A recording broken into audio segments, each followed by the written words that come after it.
सुकन्या ने अपने पिता से कह दिया कि पिताजी, मैंने इस तरह से कांटे चुभाए और वहां से रक्त की धारा बहने लगी। राजा ने उसी समय वहां जाकर मिट्टी को हटवाया, अलग किया और च्यवन ऋषि को बाहर निकाला। देखिए, च्यवन ऋषि अति वृद्ध थे। जरा सोचो, ध्यान में बैठे थे और दोनों आंखें चली गई। शर्याती ने ऋषि के आगे हाथ जोड़कर कहा कि मेरी बेटी से बड़ा अपराध हो गया है, लेकिन मैं आपको कोई कष्ट नहीं होने दूंगा। आपकी सेवा में मैं सैकड़ों नौकर चाकर उपस्थित कर दूंगा। राजा की बात सुनकर ऋषि ने कहा, राजन, नौकर चाकर वो सेवा नहीं कर सकते जो सेवा पत्नी, पुत्र और शिष्य कर सकते हैं। च्यवन ऋषि ने कहा कि बाकी सबके स्वार्थ तो धन के साथ जुड़े होते हैं, सही सेवा तो पत्नी, पुत्र और शिष्य ही कर सकते हैं। हे राजन, मेरा तो कोई शिष्य भी नहीं है, क्योंकि मैं हमेशा एकांत में रहकर भजन करता हूं। अब तुम्हारी बेटी को इस जंगल में अकेली शिष्या बनाकर तो मैं रख नहीं सकता, और सेवादार मैं कभी रखूंगा नहीं। ऋषि का इशारा यही था कि अब सुकन्या मेरे साथ विवाह करे और पत्नी बनकर मेरी सेवा करे। देखिए, च्यवन ऋषि अति वृद्ध थे। चेहरे पर लंबी चौड़ी झुर्रियां पड़ चुकी थी। सिर के सारे बाल सफेद हो चुके थे। समाधि में रहने के कारण शरीर पूरी तरह से सूख चुका था और अब तो आंखें भी चली गई थी। राजा मन में सोचता है, यदि मैं अपनी बेटी का विवाह इसके साथ कर दूं तो मेरी जवान बेटी का तो जीवन ही बर्बाद हो जाएगा। ऐसा सोचकर राजा का मन भीतर से बड़ा दुखी हो रहा था। राजा ने फिर कहा कि हे भगवान, इसके बदले में आप कुछ भी मांग लो, मैं देने के लिए तैयार हूं। तब ऋषि ने कहा, हे राजन, हमें संसार की किसी भी वस्तु की जरूरत नहीं है। शेष जीवन के लिए सही सेवादार चाहिए।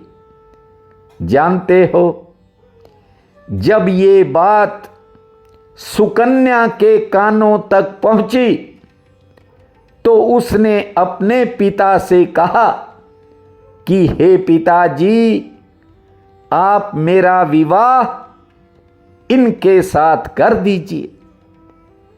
राजा ने कहा, बेटी, तुम इस वृद्ध के साथ विवाह करके क्यों अपना जीवन बर्बाद करना चाहती हो? देखिए, जवानी काटना बड़ा मुश्किल होता है, भावावेश में आकर लोग कह तो देते हैं कि हम बिना विवाह के रह जाएंगे, लेकिन आज के युग में बड़ा कठिन है। काम के वेग पर विजय प्राप्त कर लेना यह बहुत ही कठिन है। राजा ने अपनी बेटी से कहा कि मैं महात्मा को जैसे भी होगा खुश कर लूंगा, लेकिन कम से कम तुम तो विवाह की बात मत करो। सुकन्या ने कहा, मैं आपकी बेटी हूं, मैं आपके माथे पर कोई कलंक नहीं लगवाऊंगी। हे पिताजी, मैं अपने पाप का प्रायश्चित इसी जन्म में करना चाहती हूं। यदि मैं इस जन्म में किसी भी तरह बच गई तो अगले जन्म में मुझे अंधा पति मिलेगा। इसलिए पिताजी, मुझे इन्हीं के साथ विवाह करने की आज्ञा दीजिए। मैं आपको वचन देती हूं कि मैं ना तो किसी गलत रास्ते पर चलूंगी और ना ही कोई गलत काम करूंगी। कथा कहती है, सुकन्या ने च्यवन ऋषि के साथ विवाह कर लिया और उसके पिता अपनी सेना सहित वापिस चले गए।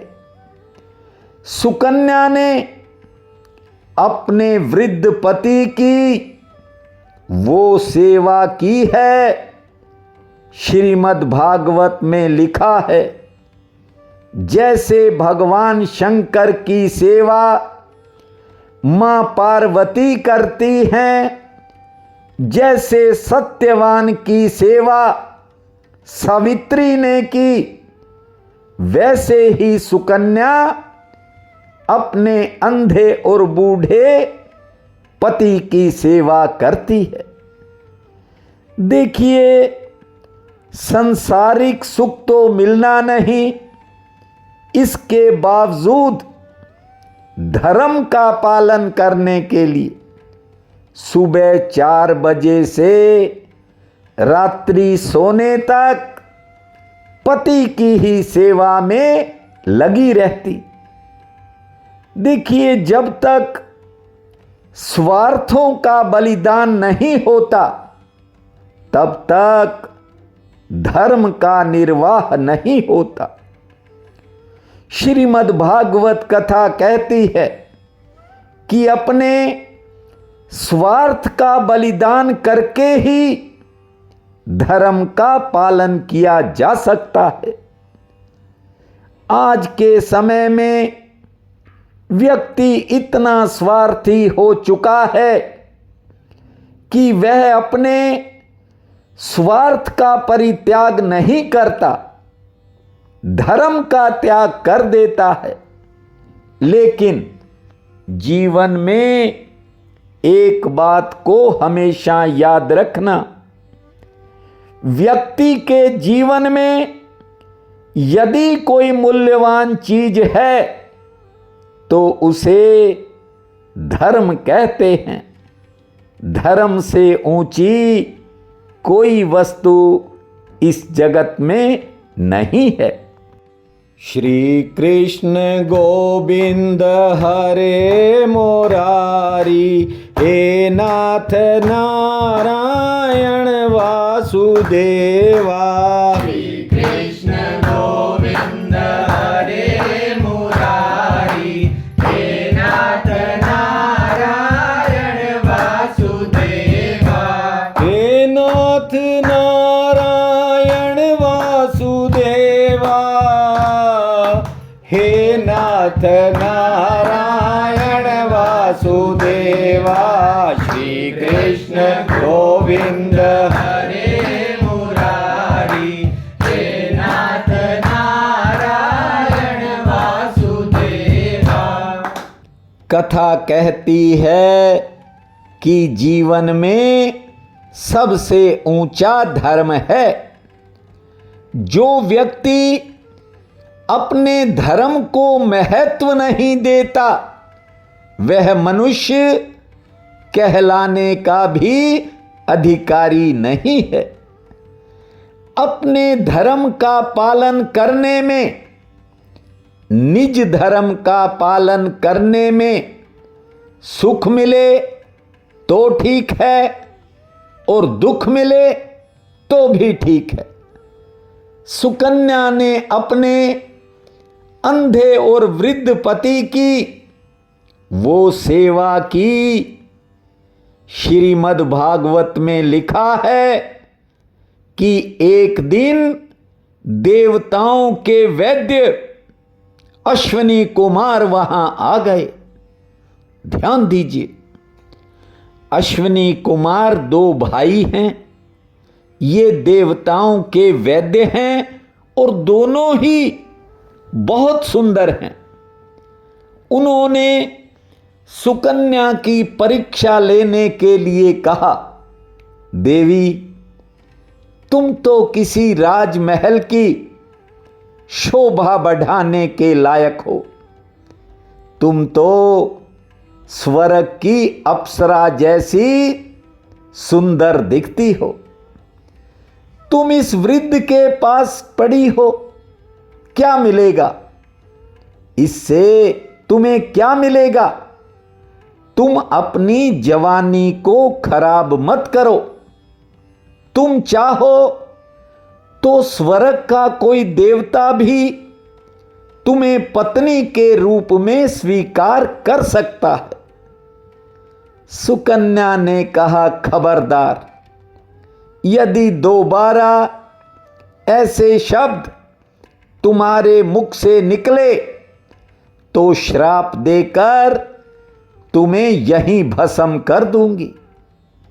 ये मेरे पति हैं, चाहे कैसे भी हैं, लेकिन मेरे लिए तो परमात्मा है। वृद्ध रोग बस जड़ धनहीना, अंध बधिर क्रोधी अति दीना, ऐसे उपति करी किए अपमाना, नारी पाव जमपुर दुख दानाना। देखिए, एक समय था जब भारतीय नारी के लिए उसका पति ही सब कुछ होता था। अब ना पति है और ना पत्नी है। पति कैसा मिला, पत्नी कैसी मिली, ये सब भाग्य और कर्मों का फल है और इसे भोगना ही पड़ता है।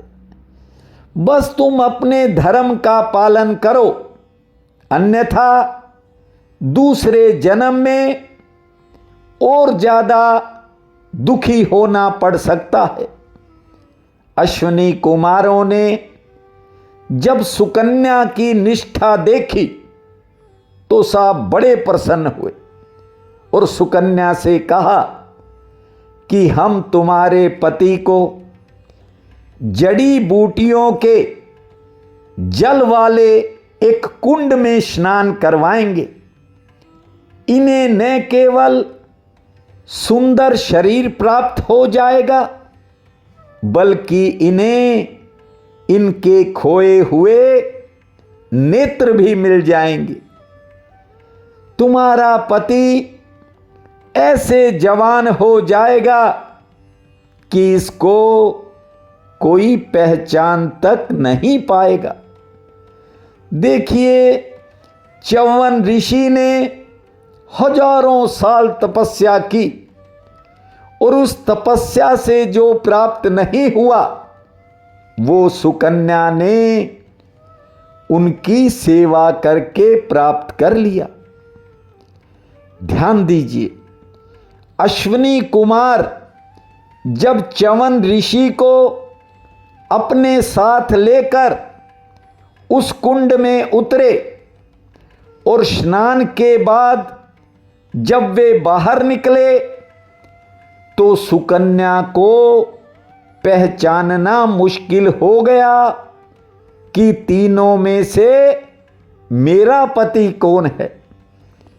उस समय भगवती की कृपा से सुकन्या को अपने पति का बोध होता है और च्यवन ऋषि ने अश्विनी कुमारों से कहा कि हम तुम्हें यज्ञ में अपना भाग दिलाएंगे। और जब अश्विनी कुमारों को ऋषि ने यज्ञ में उनका भाग दिलाने का प्रयास किया तो इंद्र ने अपने वज्र से प्रहार कर दिया था, लेकिन च्यवन ऋषि ने अपने तपोबल के प्रभाव से उसे रोक दिया था। भागवत में लिखा है कि जब सुकन्या के पिता दोबारा अपनी बेटी से मिलने आए तो उन्होंने देखा कि उनकी पुत्री तो एक जवान पुरुष के बगल में बैठी हुई है। ये दृश्य देखकर उनके मन में शक पैदा हो गया कि उनकी बेटी ने बूढ़े पति को त्याग कर शायद ये जवान पति रख लिया है। जानते हो, सुकन्या ने जब अपने पिता को प्रणाम किया तो उन्होंने आशीर्वाद तक नहीं दिया। आशीर्वाद देने की बजाय उन्होंने कहा कि बेटी, तूने ये क्या कर दिया? तूने तो मेरे कुल में कलंक लगवा दिया। सुकन्या ने कहा, नहीं पिताजी, ये वही हैं। बस इसी बीच च्यवन ऋषि ने आकर के राजा को बताया है, स्वयं कहा है कि मैं वही हूं जिसे आपने वृद्ध और अंधे के रूप में देखा था। आपकी बेटी के धर्म ने मुझ अंधे को आंखों वाला और बूढ़े को नौजवान बना दिया। ये ऐसा अवसर था कि देवताओं ने भी पुष्प वर्षा की है। आज इतना ही। कल आपको चक्रवर्ती सम्राट अम्बरीश की कथा सुनाएंगे। अब 2 मिनट गोविंद को मनाएंगे। गोविंद मेरो है, गोपाल मेरो है। गोविंद मेरो है, गोपाल मेरो है। अरे बाके बिहारी नंदलाल मेरो है। अरे बाके बिहारी नंदलाल मेरो है। गोविंद मेरो